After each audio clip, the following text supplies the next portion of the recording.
c'est quoi l'effet d'être partie des 100 femmes les plus influentes de l'île Maurice?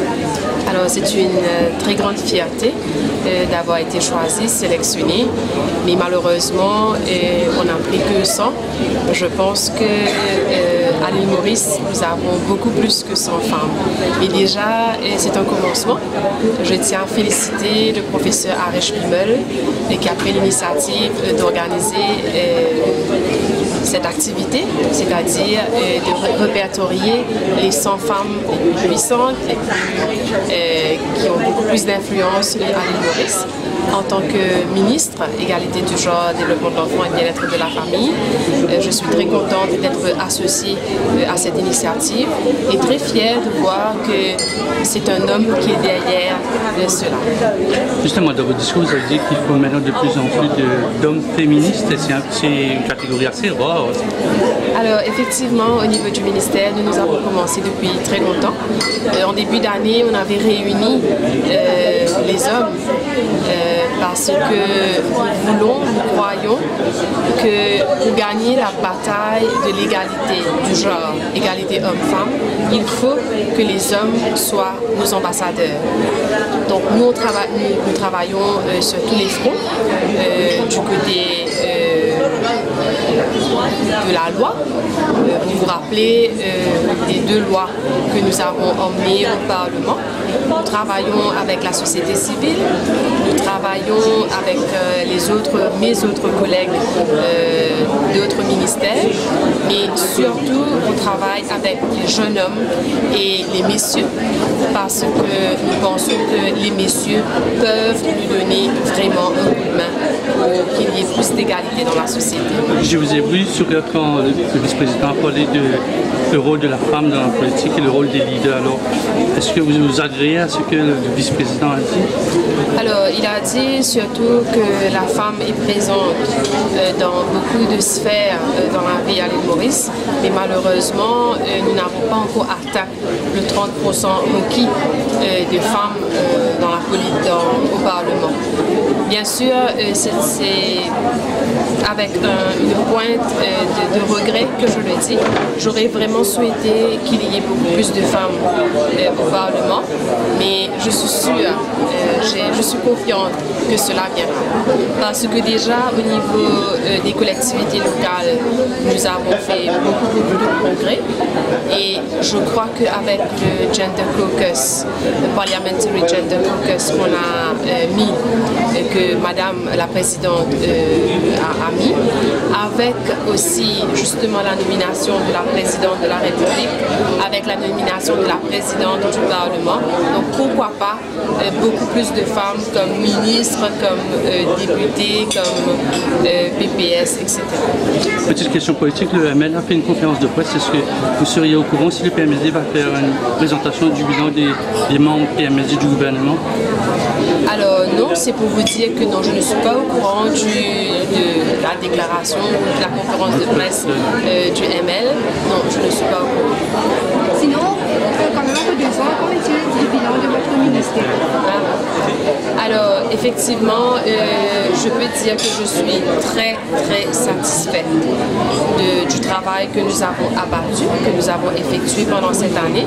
L'année 2016 a été une année très riche, une année où on a fait beaucoup, que ce soit pour les femmes, que ce soit pour la famille, que ce soit pour les enfants. Je tiens à remercier toute mon équipe. Nous avons une équipe formidable au niveau du ministère, tous mes proches collaborateurs qui m'aident énormément. Donc je peux dire que c'est un bilan positif. Vraiment très contente.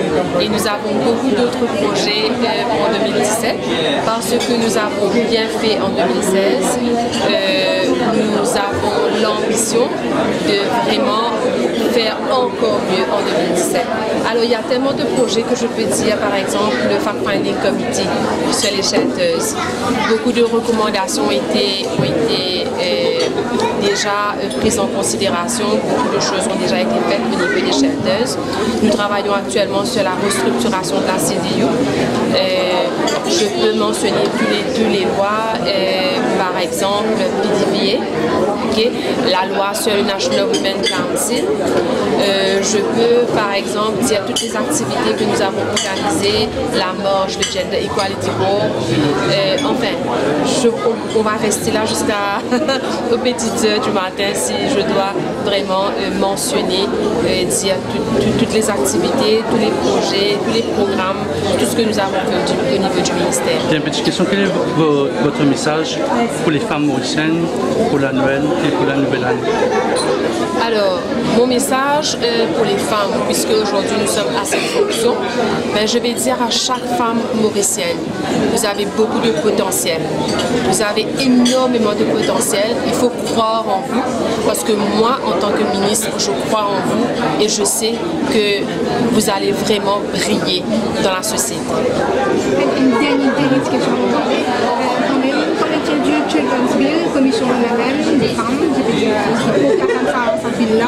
Alors, effectivement, vous savez, ça fait hier c'était 2 ans que j'ai été nommée ministre. Ce bill-là, on ne l'attend pas depuis 2 ans, on l'attend depuis Mathusalem. Okay? Ce que les autres n'ont pas pu faire en des ans, des décennies, ils me demandent de le faire en 2 ans. Donc moi, je n'aime pas réagir, je ne vais pas réagir sur ce genre de remarques, parce que moi je suis là tous les jours dans le ministère à vraiment travailler pour améliorer le sort des enfants. Alors à chaque fois on me dit, je dis la même chose. Vous avez vu, pour le Parlement, nous allons siéger jusqu'au 22 décembre. La semaine prochaine, on va siéger mardi, mercredi, jeudi. Et on termine le 22 décembre.